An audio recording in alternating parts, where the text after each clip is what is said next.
Bueno, buenas tardes. Yo soy la doctora Viviana Cheriak. El tema que voy a hablar el día de hoy es el botulismo.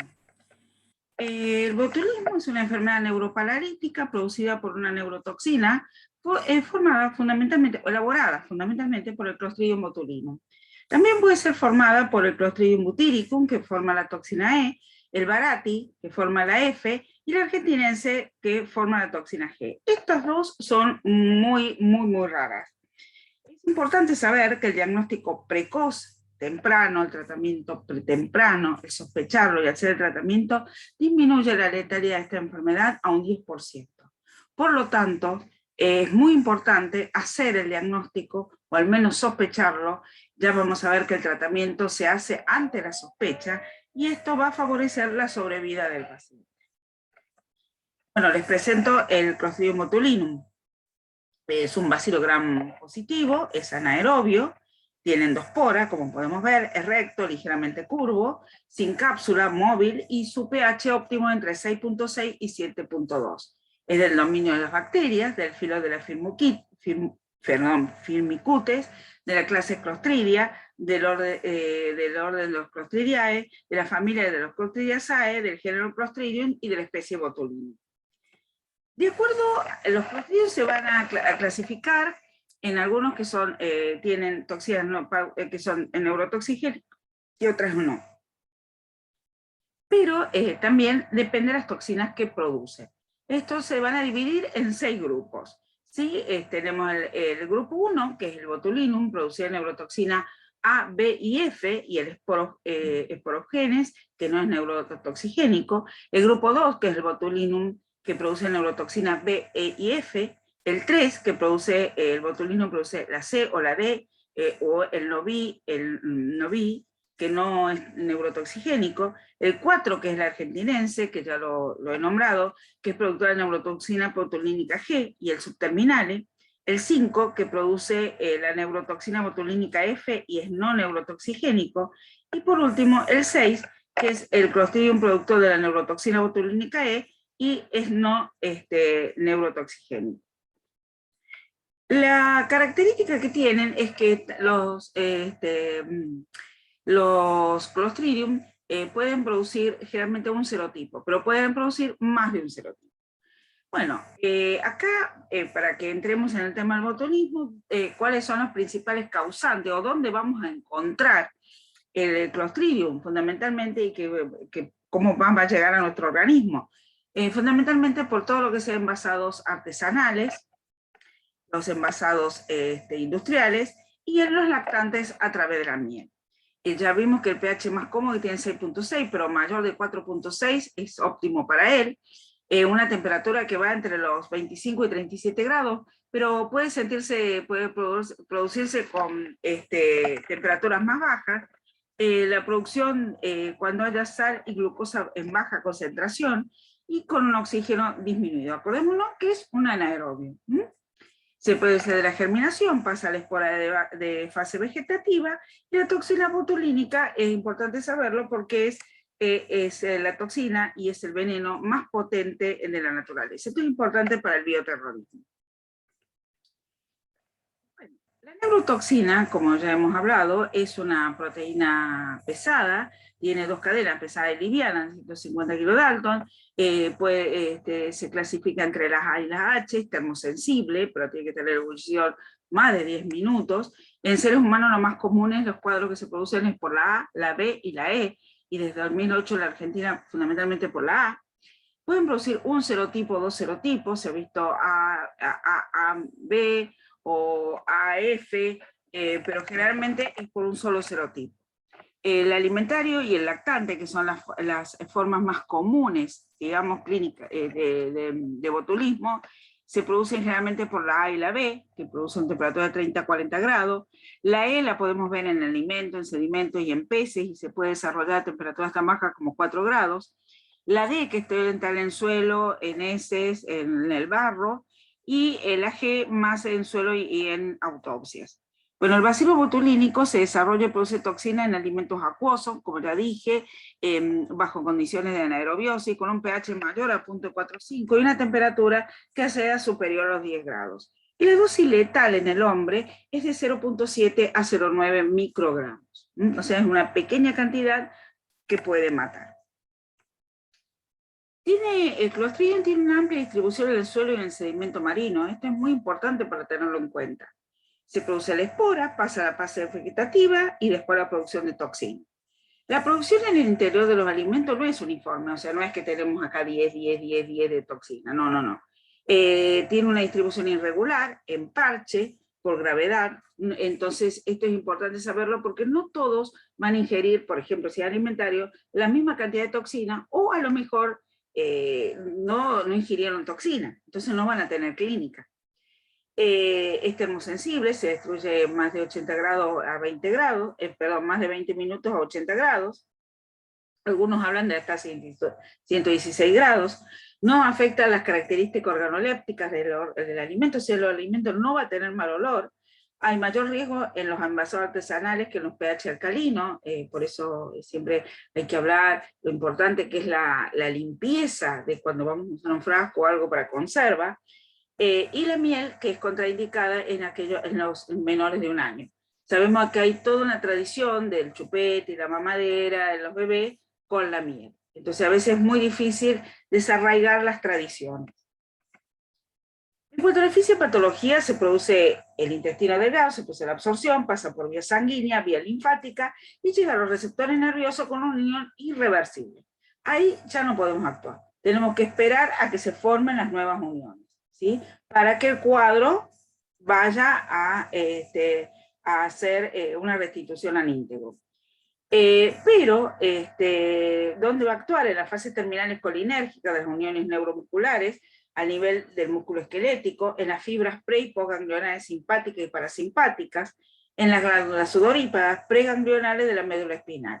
Esto nos va a permitir ver o imaginar o tener en cuenta, ¿sí? No imaginar, el cuadro clínico que va a tener el paciente.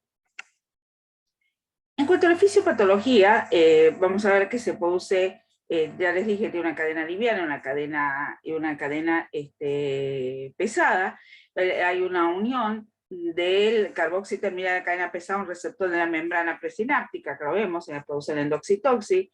La neurotoxina se endocita dentro de las vesículas sinápticas, se traslada a la vesícula hasta el citosol, se libera la cadena pesada, se produce las proteasas ESIN del SNAR y la sinaptobrevina, pero lo que vamos a ver es que no se forma, como ustedes ven, no se forma la vesícula y por lo tanto no se produce la fusión de la vesícula con,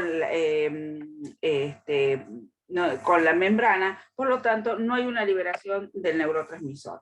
Entonces, al no haber una liberación, no se produce la contracción y por lo tanto vamos a tener la parálisis.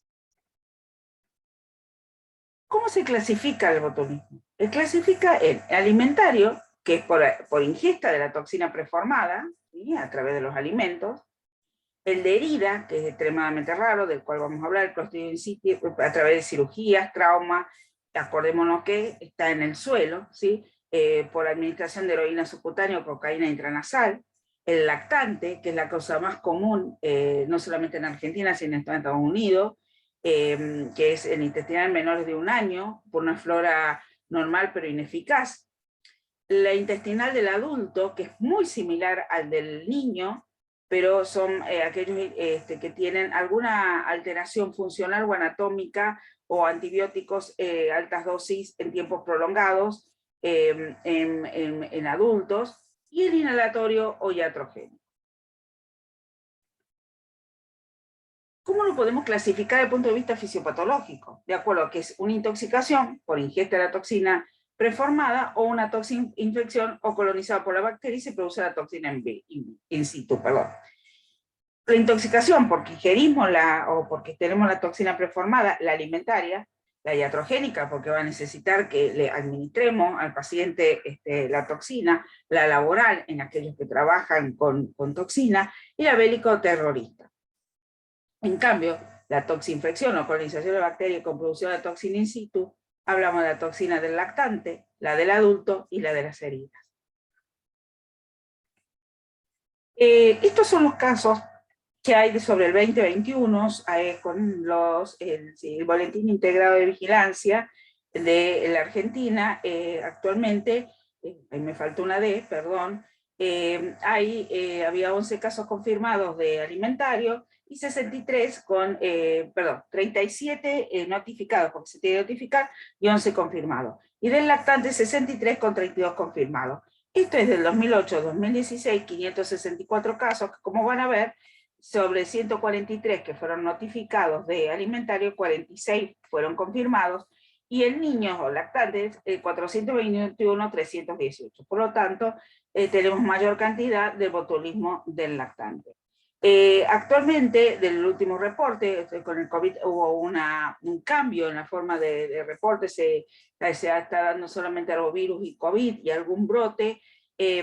Lo último que está declarado son 2 casos de botulismo alimentario en este año. Pero hasta ahora un mes hubo un caso que nos consultaron de una paciente que falleció en el Churruca con una clínica compatible con botulismo.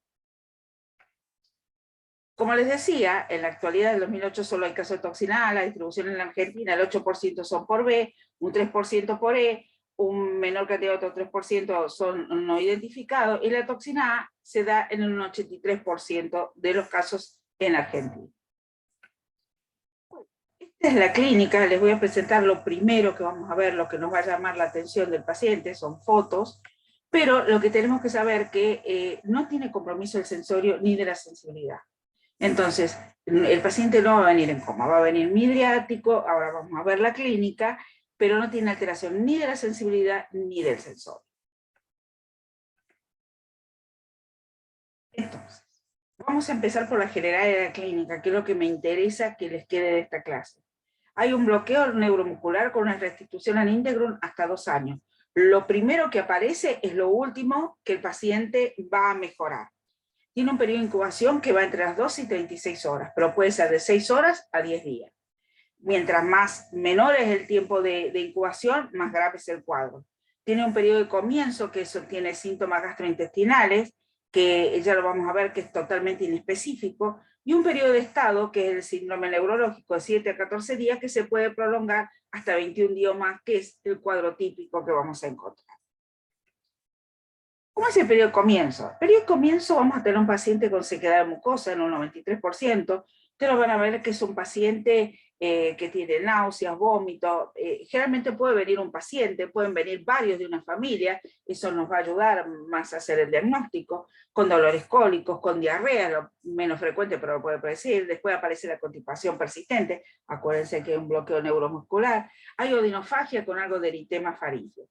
Acá la verdad es que no nos orienta hacia un botulismo o hacia una patología, pero sí para tener en cuenta si tenemos varios que son iguales. Ahí hay que preguntar qué comieron, hay que preguntar si quedó algo de alimento. Es un paciente que va a entrar, que va a tener dificultad para tragar posteriormente, pero que va a estar continuamente pidiendo agua y tratando de tomar agua. Después viene el periodo de estado. ¿Cómo es el periodo de estado? Ya les dije que es una parálisis, es de aparición descendente y simétrica. Eso va a definir el botulismo. Lo primero que aparece en este paciente es una ostomoplegia intrínseca. Tiene visión borrosa, tiene midriasis, que por la toxina puede estar el 44%, pero puede ser mayor. Tiene un reflejo fotomotor abolido, entonces ya tiene compromiso del tercero, del cuarto y del sexto. Vamos viendo cómo va descendiendo. ¿Sí? El cuadro, vayan imaginándolo y vamos viendo la clínica del paciente. Es el paciente que va a venir con visión borrosa, los que yo les comentaba de estos señores que eran choferes de colectivo, venían por la 202 y después tomaban la Panamericana. Ellos decían que veían dos Panamericanas y con buen criterio iban por el medio, ¿sí? Menos mal que lo detuvieron y los internaron. Entonces, es el paciente que ustedes lo van a ver después, que tiene tosis palpebral, estrabismo y diplopía, el 91%. Es el paciente que para tratar de mirar, va a tratar de hacer esto, ¿sí? Mirar hacia arriba, que es la mirada del aviador, porque tiene tosis palpebral para tratar de enfocar y mirar. Posteriormente tiene parálisis faringolaringia del 9º al 10º par, está el 9º y el 10º, disfagia, vemos cómo va bajando, el 96%, disartria, pero esto es por todo el cuadro que tiene el paciente, disminución del reflejo laringio y faringio, parálisis muscular, musculatura bronquial, y esto va a llevar al paro respiratorio, ¿sí? Tiene parálisis secretoria, yo les decía, tiene sequedad de boca, de fauces, de ojo, de piel. El paciente viene con la botella de agua, trata de tomar agua, pero a su vez se aspira, o sea, pero está desesperado, tiene sed intensa. Como ya les dije, tiene la parálisis respiratoria, la musculatura bronquial, los intercostales, el diafragma, los músculos respiratorios accesorios. O sea, morir de un paro respiratorio si ustedes no lo atienden rápidamente al paciente. Hay parálisis de los miembros y parálisis distales, son muy frecuentes. Hay constipación pertinaz y de la retención urinaria. Yo he tenido pacientes por botulismo, tuvimos un matrimonio, que nos comunicaban, y otra paciente en una institución privada nos comunicaban movían los dedos de los pies, únicamente. Y así nos fuimos comunicando. Tienen disautonomía, taquicardia, hipertensión arterial, arritmia, eventualmente hacen el colapso cardiovascular y paro cardíaco.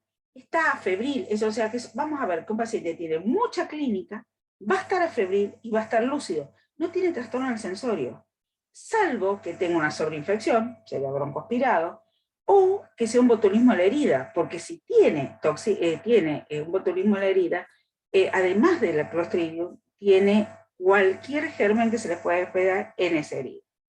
Esto es para tenerlo en cuenta. O sea, ya cuando tenemos este paciente, ya tenemos con qué hacer el diagnóstico y sospechar el botulismo. Entonces, es importante que nosotros sepamos cuál es el síndrome de sospecha mínimo, ¿sí? El síndrome de sospecha mínimo es una parálisis flácida descendente, simétrica y bilateral. Eso lo va a definir. Parálisis flácida descendente, simétrica y bilateral. Tiene parálisis de los pares craneales bilateral, parálisis secretoria, acuérdense como le voy a decir, está afebril, lúcido y sin déficit sensitivo significativo. Eso es para tenerlo en cuenta para los diagnósticos diferenciales.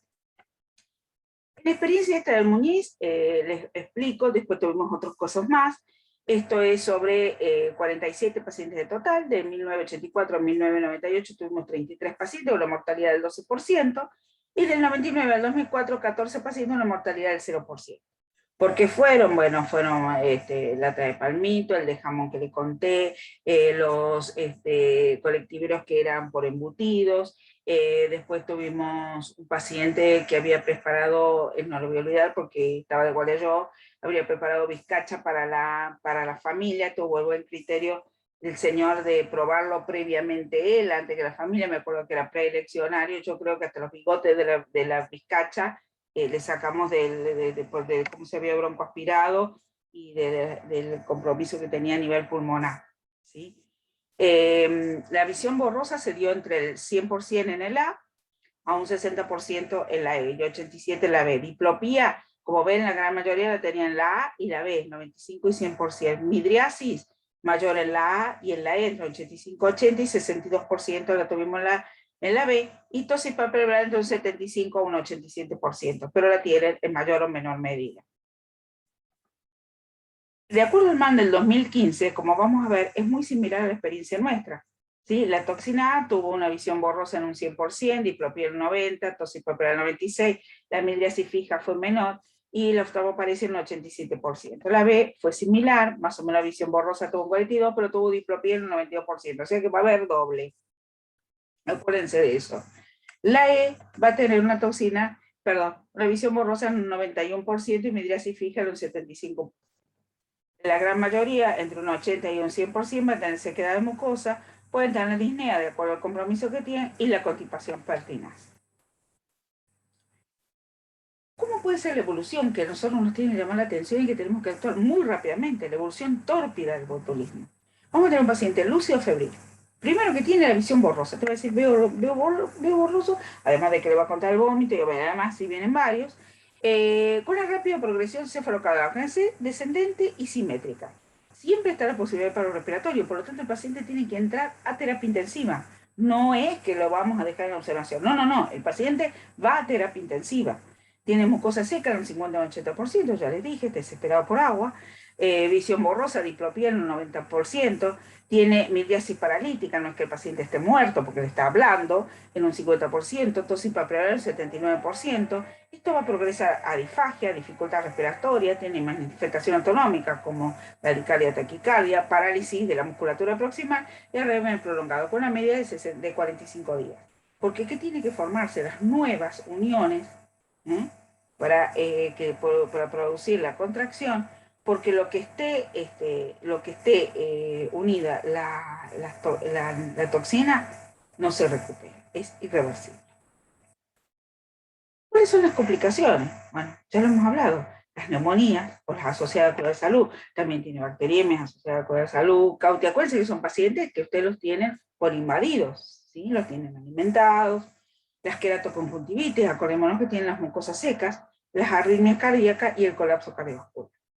Entonces, son las complicaciones que nosotros vamos a tener. Esto es del botulismo alimentario. ¿Qué es lo que tenemos que saber? Además, ustedes ven que yo soy media reiterativa. No, media no, soy bastante reiterativa. Que sea una parálisis flácida, descendente, simétrica y bilateral, los síntomas van a desaparecer inversamente a la aparición. O sea, lo último que va a mejorar en un paciente es la acomodación a nivel ocular.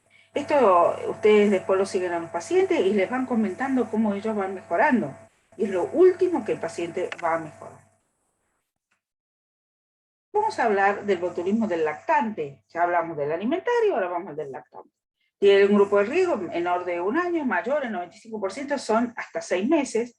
Hay una colonización local intestinal con una síntesis local de la neurotoxina. Acordémonos que tiene una flora intestinal que es ineficaz. Hay una triada que es de hipotonía, constipación y reflejo fotomotor lento. Es la forma más frecuente en Argentina. Estos son fotos. Hay letargia, somnolencia, llanto fácil y babeo. Y la mortalidad es abreviada a nivel mundial de 1.1%.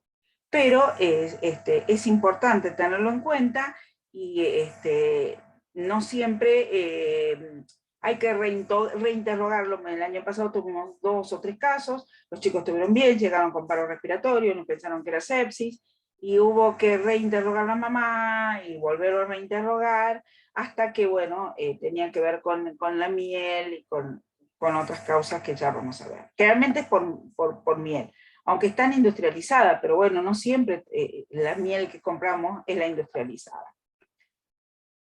Tiene un periodo de incubación no conocido, no como estamos hablando del botulismo alimentario, generalmente es corto.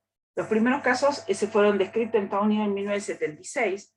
En Argentina hubo 6 casos en un hospital en Mendoza, por miel que se utilizaba alrededor en las tetinas y alrededor de los pezones para que el chico se prendiera a la lactancia. La mayor cantidad de casos está reportado tanto por Argentina como por Estados Unidos. Es la forma, como ya vimos, clínica más frecuente en Argentina. Los de riesgo tienen mayor, 95% aquellos que, de 1 año, pero más aquellos que tienen en menos de 6 meses. La miel en el 20% de los casos no se debe administrar. Otras infusiones como anís estrellado o manzanilla, o la aerolización, acordémonos dónde está el Clostridium, que está en todos lados, pero acordémonos de esporas en alfombra, en polvo en suspensión, buen viento. ¿Sí? En zonas con mucho viento o zonas muy áridas hay que tenerla en cuenta. Hay una gran concentración de esporas en el suelo, se produce la colonización intestinal, especialmente en el ciego, se produce una síntesis local de toxinas, tenemos una flora que es totalmente ineficaz. Cuando el paciente tiene una mucotipación mayor de 3 días, tenemos mayor riesgo, y como ya les dije, la mortalidad global mundial es de 1%, 1.1%, una recaída alrededor del 5%. ¿Cómo puede ser? Puede ser leve, moderado, grave o fulminante. El leve es el bebé que lo vamos a tener con tosis palpebral, con fase inexpresiva, está constipado, pero no tiene dificultad ni para tragar ni para alimentarse. El moderado ya tiene alteración tanto del reflejo de succión como de eglución, hay una disminución del reflejo nauseoso y tusígeno. Después tenemos el grave, que ya tiene trastorno de la mecánica ventilatoria y va a la insuficiencia respiratoria, y el fulminante forma parte del síndrome de la muerte súbita. El de la herida, que es la otra forma del botulismo, la otra clasificación, es una sobreinfección de la herida por Clostridium botulinum. Generalmente, por ejemplo, tiene que ver muchas veces por construcciones en lugares en quirófanos, o en esos, que puede ser una de las causas. Tiene un periodo de incubación que es mayor, de 4 a 14 días, pero así como está el Clostridium, hay florifauna, podemos encontrar cualquier bacteria. Tiene fiebre, leucocitosis y neurotoxicidad, suelen tener menor síntomas gastrointestinales, pero tiene una clínica bastante florida. Puede ver, se vio en adictos por inyección de heroína de baja calidad intramuscular o subcutánea, y tiene una letalidad que es del 15%, aunque en algunos casos se han reportado mayor del 60%. Hay pocos casos descriptos, pero hay que tenerlo en cuenta. El intestinal del adulto, raro, en la literatura mundial hay 11 casos reportados, puede ser por el botulinum, por el badati o el butyricum. Se produce una colonización intestinal con producción local de toxina, por lo tanto tenemos que tener un intestino que tenga normalidades funcionales o anatómicas y que tenga una flora ineficaz. Es similar al botulismo del lactante, entonces, como ya dije, tiene trastorno funcional o anatómico o uso previo de antibióticos. La otra forma que habíamos hablado era del botulismo inhalatorio del bioterrorismo, ¿sí? Sabemos que es un agente biológico de categoría A. ¿Cuál es la característica de un bioterrorismo? De algo, para que algo sea una sustancia sea utilizable para el bioterrorismo. Tiene que ser barata, tiene que ser fácil de transportar y no tiene olor. Acá tenemos todo, ¿sí? Todo, no le falta nada. Pero hubo algunos en Japón u otras experiencias, digamos, intentos de bioterrorismo que fueron frustros. Tiene un periodo de incubación de 3 a 5 días y 1 gramo de toxina A mata a 1 millón de personas. Se hizo un simulacro con las mismas características de la toxina, se marcó algo similar, se cerró en un shopping una cantidad de personas y se vio cómo rápidamente, en 1 hora y media, esto por vía inhalatoria llevaba a matar gran cantidad de personas. Por supuesto no lo mataba, pero bueno, quedaba marcada que estas personas lo habían inhalado. Entonces esto es importante para saberlo. No necesita una gran tecnología, no necesita un gran laboratorio, con una cocina alcanza, y, es importante para saberlo cuando hablamos de bioterrorismo. El bioterrorismo además no solamente tiene que matar, sino que tiene que dar, no es el impacto, sino que tiene que ser espectacular. Entonces no tiene tanto el impacto en cuánta gente muere, sino cómo afecta la economía de ese país o donde se quiere atacar. Se dice que tanto Irak como Irán tenían, en vez de ojivas nucleares, tenían ojivas con toxina botulínica. Eso es lo que ha declarado Estados Unidos. Nunca se ha comprobado, pero bueno, eso se dice hace un tiempo prolongado. ¿Cómo es el botulismo iatrogénico? Bueno, el botulismo iatrogénico es, les presento, que se hace Botox, aprovechando los médicos cirujanos plásticos, le pedí para hacer una foto. Sabemos que no solamente se utiliza para cosmetología o para estética, sino que también tiene una indicación en trastorno de hiperactividad muscular y estético, es excepcional. Raramente da casos sistémicos, hay pocos casos reportados, hay 4 con buena sobrevida, pero ustedes saben que hay algo que es muy importante, y son las fiestas o los té que se producen para inyectarse toxina botulínica. Y no siempre las personas que lo administran son personas idóneas o médicos que sepan lo que están haciendo, ¿sí? Sino que a lo mejor, no sé, alguien compró, nos tomamos el té, tomamos champán y nos ponemos todo estamos todos, hacemos una fiesta y nos ponemos votos. Pero bueno, como todo, hacer una toxina tan potente tiene sus indicaciones para la parte estética, eso no lo vamos a andar discutiendo, cada uno hace lo que quiere, pero siempre tiene que ser puesto con responsabilidad, tiene que ser administrado con responsabilidad. ¿Cómo hacemos el diagnóstico?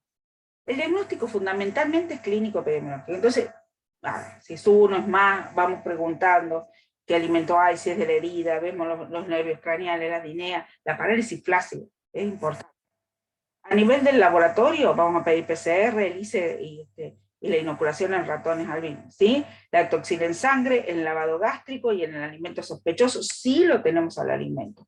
El cultivo de materia fecal, de la herida, si tenemos el material que hay que debridar, si pensaba de la herida, y del alimento. Y el electromiograma, sea en caso dudoso o cuando queremos hacer algún síndrome diferencial, pero no está indicado el electromiograma.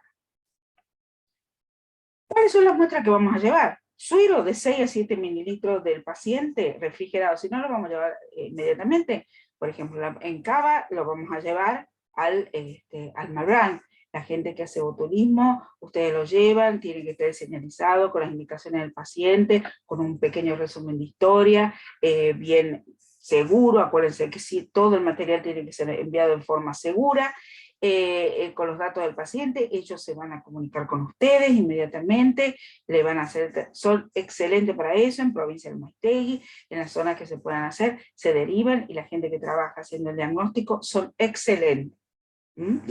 Materia fecal tiene que ser más de 5 gramos, refrigerado si no lo vamos a llevar inmediatamente entre 4 a 8 grados, el lavado gástrico en las primeras horas, o el vómito dentro de las 4 horas, 2 a 3 mililitros, si no lo llevamos lo refrigeramos, y el alimento sospechoso, si lo tenemos, porque hay que insistirle a la familia, en el envase original o los vacíos, bien cerrado, bien puesto, bien rotulado, y si no lo podemos llevar, lo ponemos a refrigerar y posteriormente lo llevamos. Igual les aceptan todo, es gratis, no tienen problema, y están muy gustosos que ustedes lleven este material y para estudiarlo.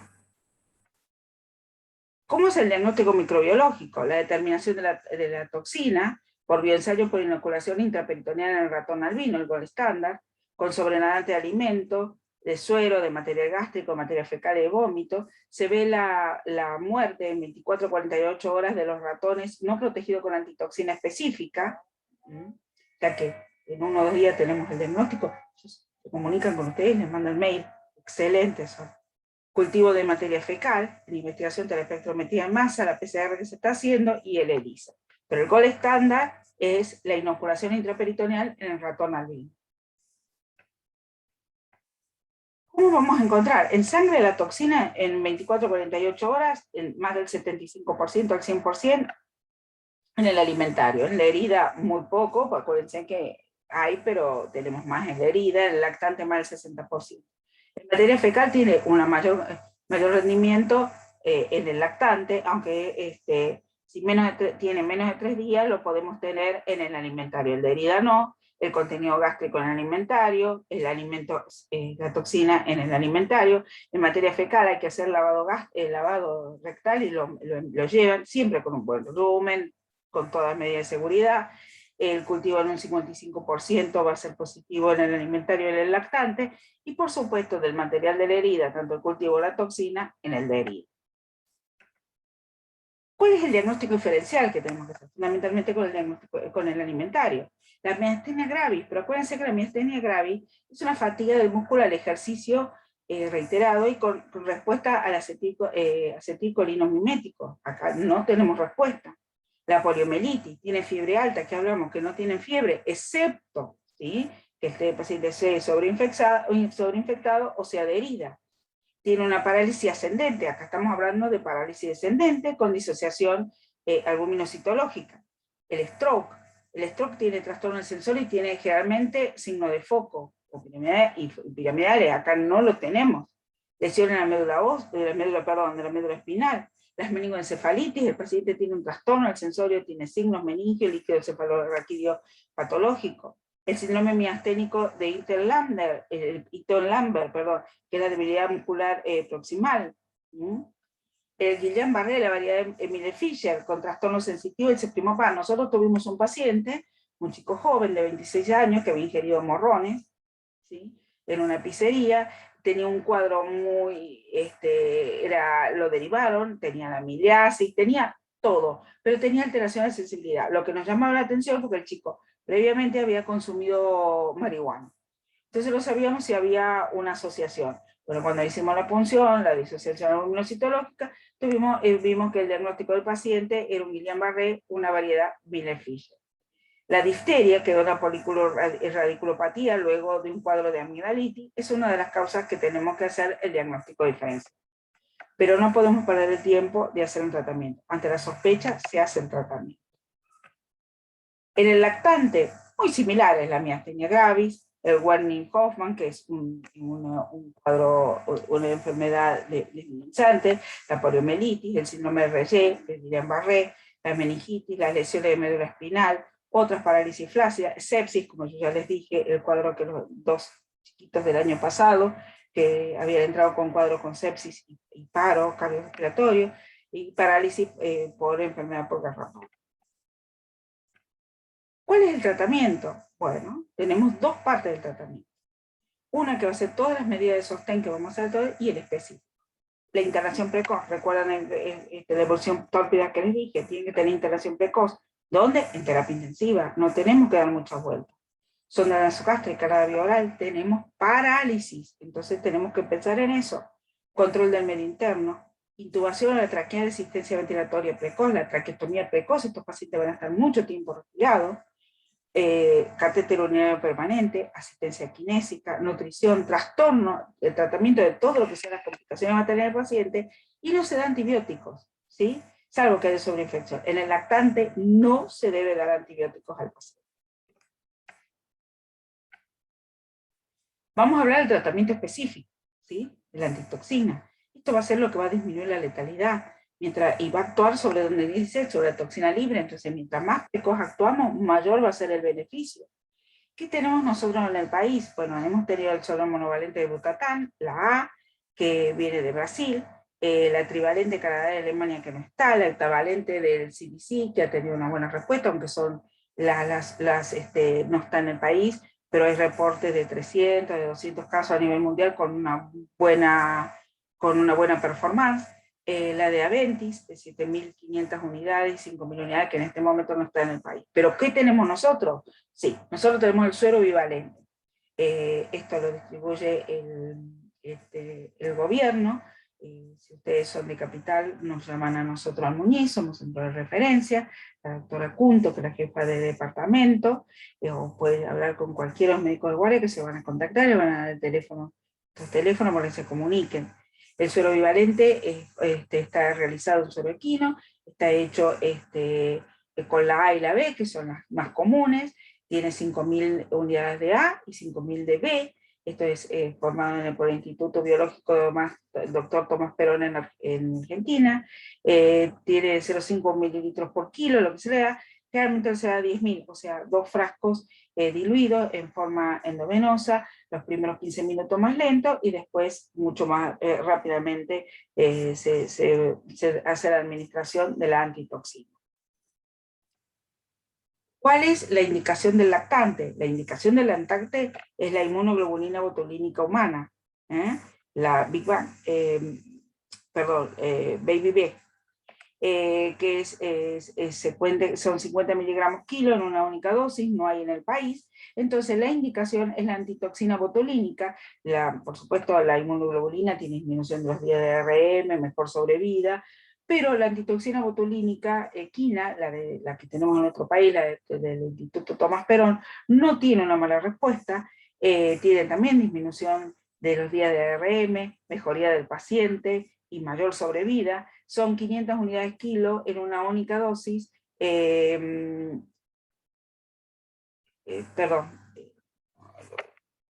acá está malo de miligramos kilo, eso está de más.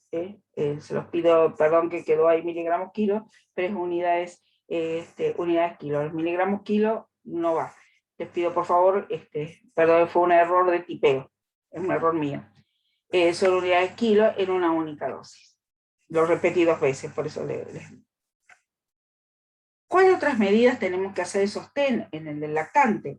Administración de oxígeno, aspiración de secreciones, kinesioterapia respiratoria, asistencia respiratoria mecánica, monitoreo cardiovascular, sonda nasogástrica, sostén nutricional, enemas evacuantes, estimula la succión y la deglución y posición semisentada con la cabeza extendida. Todo esto es tan importante, o sea, la antitoxina es importante, sí, es fundamental. Tratamiento precoz, ya lo dijimos, hay que actuar sobre la toxina libre. Entonces, mientras más rápido, mientras menos tenemos para que se unan a menor unión, a las uniones, perdón, a la, menor uniones irreversibles, mejor, es mejor un cuadro menos florido, menos grave y mejor sobrevida. Pero también tenemos que tener en cuenta todo lo que son las medidas de soporte. ¿Cuáles son los factores que van a tener un impacto en la evolución y en el pronóstico? Factores que influyen negativamente. Que sea una infección por toxina A, que sabemos que es la mayor cantidad que tenemos en nuestro país, que tenga más de 60 años, a menor tiempo de incubación, peor pronóstico, el diagnóstico erróneo, que el paciente vaya de un lado a otro, que lo vea el oftalmólogo, que lo vea el otorrino porque le parece que es otra cosa, que lo vea el neurólogo, hasta que llegó en paro respiratorio y se murió. ¿Sí?